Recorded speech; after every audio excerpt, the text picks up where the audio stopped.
علیہ وسلم نے فرمایا انسان جیسے جیسے سے بوڑھا ہوتا ہے، عمر بڑھتی ہے، دو چیزیں اس میں جوان ہوتی چلی جاتی ہیں۔ کیا مطلب؟ طاقت پکڑتی ہیں دو چیزیں، ایک لمبی لمبی امیدیں، دوسرا حرص، لالچ، مال کی ہوس، یہ کم ہونے کے بجائے بولو بڑھتی ہے۔ پہلی بات تو یہ سمجھ لیں کہ نبی نے یہ نہیں فرمایا کہ انسان جیسے جیسے بوڑھا ہوتا ہے دو چیزیں پیدا ہوتی ہیں، یہ نہیں فرمایا، بلکہ فرمایا دو چیزیں، دو برائیاں جوان ہوتی ہیں۔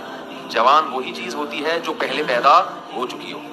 اس حدیث کا صاف مطلب ہے کہ جوانی میں اگر ان دو چیزوں کو ختم کر دیا، برائیوں کو، تو پھر بڑھاپے میں یہ دو چیزیں جوان نہیں ہوتی۔ جب ہے ہی نہیں تو جوان کہاں سے ہوں گی؟ ہمارے پیغمبر کو تو دنیا سے رغبت ہی نہیں تھی، 24 گھنٹے میں ایک دفعہ بمشکل کھانا کھاتے تھے آپ کا گھر دیکھو کیسا تھا، جس بستر پہ سوتے تھے کوئی گدا نہیں تھا۔ حضرت عمر ایک دفعہ آپ کے گھر گئے تو کھجور کی چٹائی کے نشانات جسم پہ پڑے ہوئے ہیں۔ حضرت عمر کہتے ہیں میری آنکھوں سے آنسو نکل گئے، دیکھا ایک پیالہ پڑا ہوا ہے، اسی میں پینا بھی ہے اسی میں کھانا بھی ہے، کوئی برتنوں کا ڈنر سیٹ گھر میں موجود نہیں تھا۔ 40 دن گھر میں چولہا جلنے کی نوبت ہی نہیں آتی، کیوں؟